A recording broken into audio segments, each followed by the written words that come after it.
তামাক কোম্পানির কূটকৌশল উন্মোচনে সচেতনতা। ঝালকাঠিতে বিশ্ব তামাক মুক্ত দিবস পালিত। ঝালকাঠি থেকে শফিকুল ইসলাম হিরুর প্রতিবেদনে দেখুন বিস্তারিত। আপনি কি প্রবাসে গিয়ে স্বাবলম্বী হতে চান? পূর্বে বুকিংকৃত বিমানের টিকিট পরিবর্তন করতে চান, অথবা ট্যুরিস্ট ভিসার মাধ্যমে এই সুন্দর পৃথিবী ঘুরে দেখার স্বপ্ন দেখছেন? আপনার স্বপ্নকে বাস্তবায়ন করতে A to Z travels and tours আছে আপনার সাথে। ঝালকাঠিতে তামাক কোম্পানির কূটকৌশল উন্মোচন করি, তামাক ও নিকোটিন মুক্ত বাংলাদেশ গড়ি, এই প্রতিপাদ্যকে সামনে রেখে পালিত হয়েছে বিশ্ব তামাক মুক্ত দিবস 2025।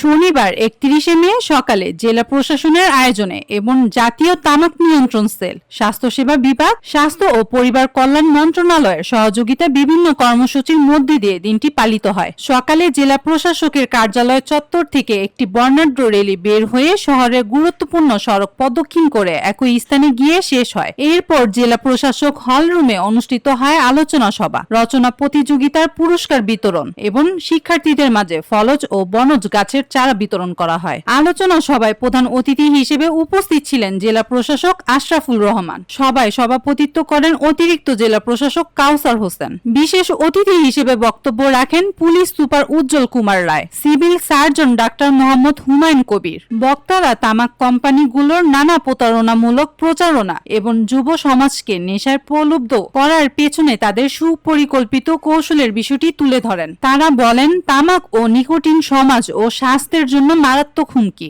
এর জন্য সকলের সম্মিলিত প্রচেষ্টায় তামাকমুক্ত প্রজন্ম গড়ে তুলতে হবে। অনুষ্ঠানে জেলার বিভিন্ন শিক্ষা প্রতিষ্ঠানের শিক্ষার্থীরা অংশগ্রহণ করে এবং রচনা প্রতিযোগিতায় বিজয়ীদের হাতে পুরস্কার তুলে দেওয়া হয়। এছাড়াও পরিবেশ রক্ষায় শিক্ষার্থীদের মাঝে ফলজ ও বনজ গাছের চারা বিতরণ করা হয়।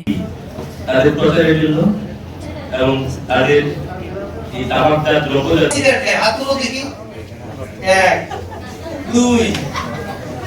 ক্যান্সারে যে পরিমাণ মানুষ মারা, তামাক খাওয়া যদি বন্ধ করতে পারি তাহলে এই ক্যান্সারের অন্ততপক্ষে 1/5 রোগীকে আমরা সেভ করতে পারি।